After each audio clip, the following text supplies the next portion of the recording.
Hello interwebs and welcome to my channel. So for today's video, I want to talk about the video game The Last of Us Part 2 and specifically the transgender issues, characters, and themes that are present within the game, as well as the discussion of transgender issues surrounding The Last of Us Part 2, both before it came out and after it came out as well, now that we know the specifics of the transgender and LGBTQ themes that are in the game itself. To do this discussion, I'm going to need to do a full spoiler talk of The Last of Us Part 2, so if you have not played the game or care about spoilers for the game, please go play it first or learn the story in any way that you see fit, and then come back to this video because I'm going to fully spoil this game, or at least the parts of it that are germane to this discussion, in order to talk about the transgender representation in the game. So just letting you know that up front. Now, unfortunately, before I actually discuss what is actually in the game, the actual transgender themes that are in The Last of Us Part 2, I sadly need to at least touch upon the transgender issues and discussion that were happening before the game even came out. Now, I've already done two whole videos, discussing the transphobia and going into greater detail than I will go into here about this topic. So if you want to have a more nuanced discussion about the pre-release discussion of transphobia in this game and learn more about it, go check out my video that I've already done on that. It'll be linked down in the description for those two discussions. But to quick get into the discussion and quick give an overview here, before Last of Us Part 2 came out, the story of the game, or at least the major beats of it, leaked online. And one of the major points of the story that leaked online was the fact that this character called Abby kills one of the main characters from the first game, a character that many people loved, named Joel, and kills him brutally, which sets into motion the entire plot of the game, with Ellie, Joel's surrogate daughter, trying to go and get revenge for Joel, and then the game eventually switches perspectives, makes you play as Abby and get to see things from her point of view. A lot of people, having just read that plot synopsis and not actually having played the game, were very, and to an understandable degree, upset about that story fact. Many people came to love and care about Joel, and seeing him get killed in such a brutal fashion, and then learning that we actually try to play as the character who killed them, and are forced to try to empathize with her, many people were rightfully upset at that. You know, I've already talked about in a previous video about why I actually liked that story decision now that I've actually played the game, but I understand why people were upset both before and even after the game came out about that story decision, especially for someone who really cared about Joel. Totally understand it, totally get it. Unfortunately, many people looked at Abby, who was a character who was very beefy. She had very strong arms. She was someone who worked out a lot. They took her more masculine-looking features and presumed that Abby was transgender, and then took their anger and frustration at the direction of the story and expressed the anger and frustration in transphobic ways by using transphobic memes, transphobic insults directed at the character of Abby. This, and again, it should be made clear, this is not to say that if you were frustrated or upset at the character of Abby or the way the story direction takes, that's not saying you're transphobic. It's not saying you're a transphobic person for feeling that way. I'm saying if you take those feelings and express them with transphobia by saying, "It's ma'am," or "Look at this SJW mental illness killing Joel," or saying those types of things, by doing that, you are being transphobic because you are expressing transphobia in your criticisms. It's not saying that your criticisms are transphobic, it's just that those criticisms can be expressed transphobically. But unfortunately, that all happened surrounding this game. Which, finally, brings me to the actual game itself and the character of Lev. Lev is a trans masculine character, a trans man character, though the term transgender never is actually explicitly stated in the game. So, the character of Lev is a character who grew up in, for all intents and purposes, a hyper-religious order called Seraphites. These are people, the nuances of their religion you can go into in specifics in the actual game itself, but basically they're just a hyper-religious cult. And in this cult, they have very regimented gender roles. Women are this way, men are this way. And again, there's some, women can be soldiers and things like that, but there are very, very regimented gender roles.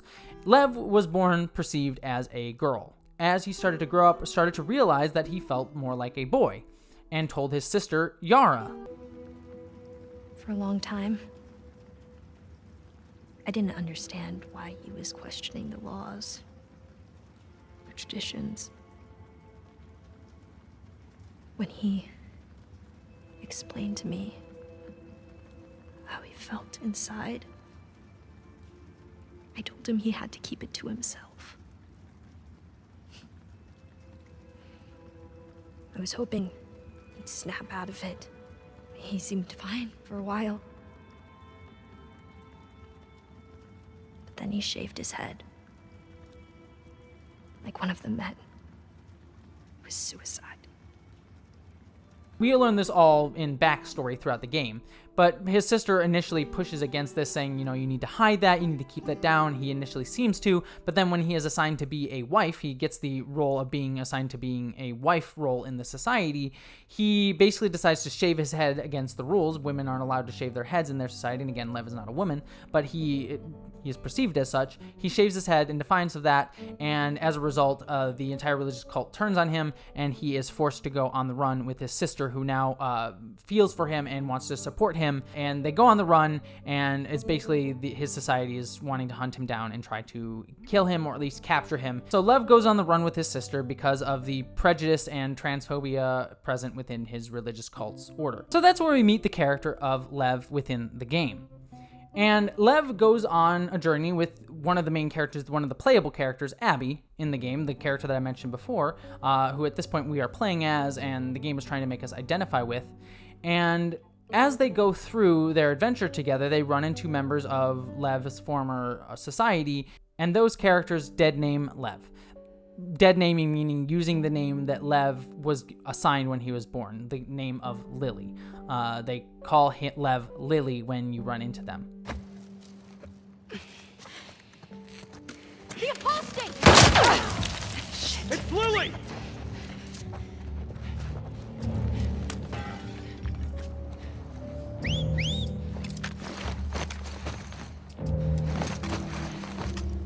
You should have stayed away, Lily! Dead naming is a very sensitive topic for a lot of trans people. When you are dead named, when you are intentionally dead named by someone else, when someone says, I refuse to call you by the name that you want me to call you, that is harmful for trans people's mental health. If someone repeatedly refuses to call you by the name that you wish to be called, that creates a dissonance in your head, and mental health issues occur because of that, because you're not being seen, you're not being respected, you're not being acknowledged. And there's a clear line, and there's been studies to show this, a clear line to suicidality rate within the trans community by people who are dead named. If you are dead named more often, you are more likely to be depressed and eventually kill yourself. So dead naming is a very sensitive topic for a lot of trans people. Did you hear what they called me? Yeah. Do you want to ask me about it? Do you want me to ask you about it? No. Okay.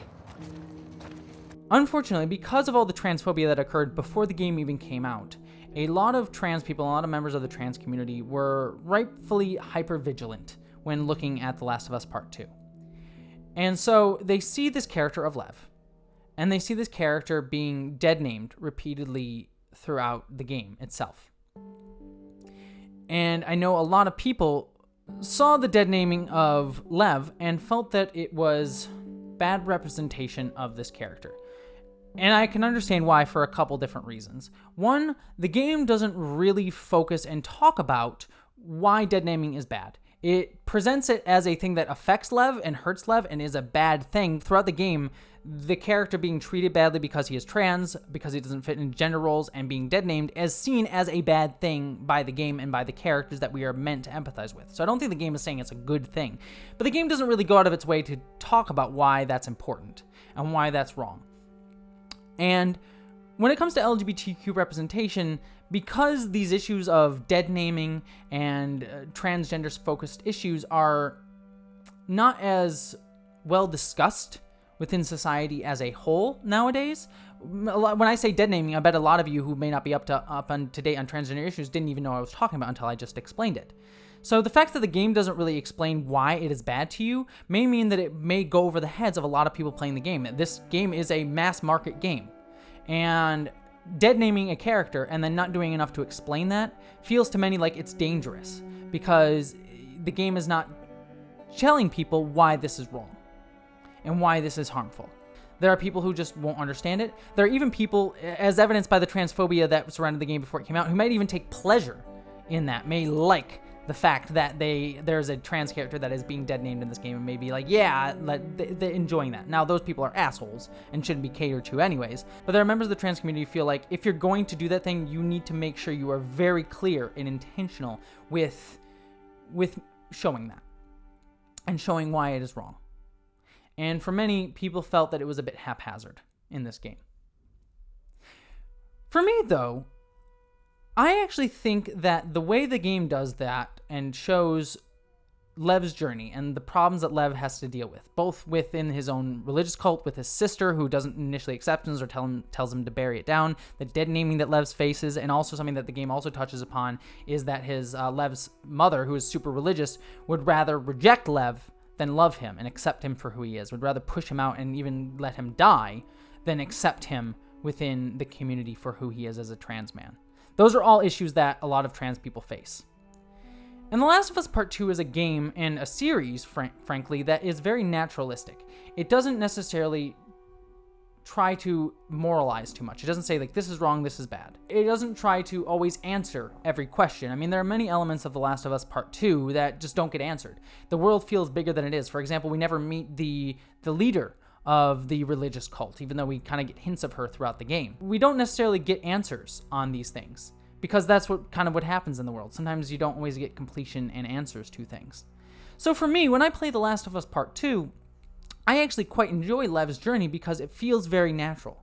It feels like there are no easy answers. There are no easy endings for this character. So after I finished recording this video, I actually found this quote from Neil Druckmann, who is the director of The Last of Us Part 2 and was the director of The Last of Us Part 1, talking about his decision to make Lev, or at least his team's decision to make Lev a trans man. And I wanted to play his response here because I found it to be very enlightening towards Naughty Dog's reasoning for making Lev trans. And it is somewhat germane to what I'll be discussing next in the video, because Neil ends on this idea of he believes that Lev is not just defined by his transness, that Lev is the heart of the game. And while I don't necessarily disagree, as you'll see in the next part of this video after I play this clip from Neil Druckmann, I don't entirely agree that Lev is not completely, or at least predominantly, defined by his transness. But I wanted to play Neil Druckmann's response first because I think he at least had the right idea and right intentions, even if I don't think, for me personally, as a trans person, feel that he fully, and his team and the writing team at Naughty Dog fully reached what they were intending to do with Lev not being wholly defined by his transness. But I appreciate that they at least were aware of that fact and were trying to do that, even if I didn't entirely agree. But watch this quote from Neil Druckmann first, and then sort of connect it to the discussion that I have after his quote. But then the brainstorm kind of turned into Lev, and then like that became interesting to kind of explore this idea of another version of the cycle of violence and bigotry that can exist within organized religion. Not all, but does happen. Sure. And then we actually have a lot of, quite a few trans people that work at Naughty Dog that we consulted with, and LGBTQ people that work at Naughty Dog that we had a lot of conversation with them about. We had even some consultants from the outside, and we had Ian Alexander, who plays Lev, who early on we talked to him about what we want to achieve with Lev. And I don't want to speak too much for Ian, but I know part of his attraction to this role was it's a similar story to something he's gone through, as far as coming from a religious background. So, and again, I'm afraid to speak out of turn, but I have a family member as well that has transitioned. So that was been on my mind as well, and done a lot of research because of that as well. So it just felt like something important to tell that felt personal to not just myself, but other members of the team. And then every decision, especially the detonating stuff, were a lot of conversations about, should we do it, should we not? And it felt important to show the difference between the characters and how the Seraphites would treat it versus how Abby and Yara would treat it. So our intention, and I understand it doesn't work for everybody, but our intention was to treat it as respectfully as possible, but not make that the sole focus of Lev. To me, Lev is kind of the heart of the story in the way that Ellie was in the first game, that Lev is the most innocent character out of all these people. And a lot of other trans people are also rightfully upset about it being what we call trauma porn, about it being like, oh, look, another trans character. And this is the thing that I really want to hone in on. look, here's another trans character who's going through another horrible journey of pain and suffering and being pushed out, and oh look, this character is being harmed specifically because they are trans. And unfortunately, for many representations of trans characters in popular culture, that is all we get to be. All we get to be in popular culture as trans characters is characters defined by our transness. Characters who are the first thing you know about the character, and this is the thing that I know about Lev most of all, is that he's trans. There are a few other things that define Lev, but the main defining characteristic of Lev is that he is trans. And all of his storylines revolve around the fact that he is trans. And while that feels very realistic for the game, that it's all he is. Other than, I guess, the only other defining feature is that he likes sharks. For much of trans representation in pop culture, that is all we get to be. All we get to be is the character defined by a transness who is harmed because they are trans, and all of our storylines and all of our things around us are defined by our transness. And this is sad because that's not all trans people are. I mean, many of you know me on this channel through my love of Star Trek, where I don't even talk about trans issues. I talk about Star Trek in general. I love Star Trek. I do more than just be a trans person. I exist as more than just a trans person. And so the fact that most of our pop culture stories just show us being trans and focus on that as our main defining characteristic is limiting to who we get to be in our representation. So for me, there's this interesting dichotomy with the character of Lev. I think that the representation of his character and the issues that he faces, both within a religious cult and just as a general trans person, feel very natural and very realistic. And while the game doesn't necessarily go out of its way to moralize about them or clearly show they are wrong, it, at least for me, feels natural to the game's world and setting and what it's trying to say with these characters. But the caveat comes in the fact that I hesitate to say that while this is good trans representation for what it is not the trans representation that I really want within the larger context of the world, the larger context of other mediums. And we can clearly see what I'm talking about when we look at the character of Ellie. The character of Ellie is a lesbian. She's a lesbian woman. Yet, throughout most of the game, the fact that she is a lesbian woman isn't really focused upon. She just happens to date women, she happens to have sex with women, she kisses women, and yeah, there is a character at one point in the game that is a bigot who pushes back against her being a lesbian. Most of Ellie's storylines, in fact, all of Ellie's storyline, is not focused on the fact that she is a lesbian. It is an element of her character, but it is not her defining characteristic, compared to Lev, whose defining characteristic is that he is trans. And so, what I would challenge writers of video games, movies, and things like that is to say, yes, we should have representation of trans people and the issues that we face, but I think trans people really need to be shown moving beyond that. I would love to have a video game where the main character is trans in a post-apocalyptic setting where their transness is not the main focus of the game, of the story, of that character. And so, to wrap up this discussion, for me, I think for what he is and for the story that he is being used for and the elements of his transness that come into play, I think the writers of the game did a very good job with what Lev is as a character and his story function. And I think he's a very sympathetic and well-written character. But I think within the larger context of trans representation as a whole, it's a bit saddening and disappointing because this type of story isn't anything new.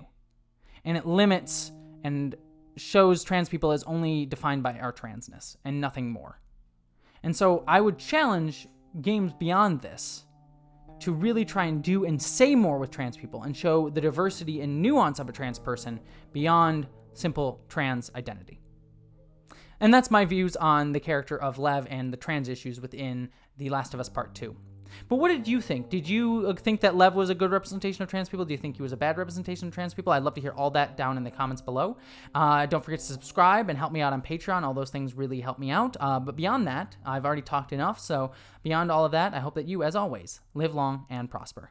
Thank you so much to all my patrons who support me over on Patreon. And an extra special thanks to my commander level and above patrons, Ashley Allen Bocello, Miranda Janelle, Eli Berg-Moss, Ashlyn Solstice, Christina Dalliance, Greg Gillum, Boyd and Mary Beth Earl, Wayne Twitchell, Ish the Mad, Buttoneer, Randy Thompson, Mouse Pounder, Jemshin, Susan Banks, Wellington Marcus, Lorena Mesa, Alexander Miller, John Steele, William Stewart, Michael Beam, Gavin Robinson, Aaron Brown, Christy Marie Johnson, Jason Knott, Maggie Evans, Maeve, Subraxis, Zach Cody, Dante St. James, Wen Dizzle Bizzle, Auntie Cat 808, Patrick Shannon, Din Hagney, Mark the Edge, Bree Beecher, Polymina, and Gretchen Badger. Thank you to all of you. I couldn't do this without you, so thank you so much for your support.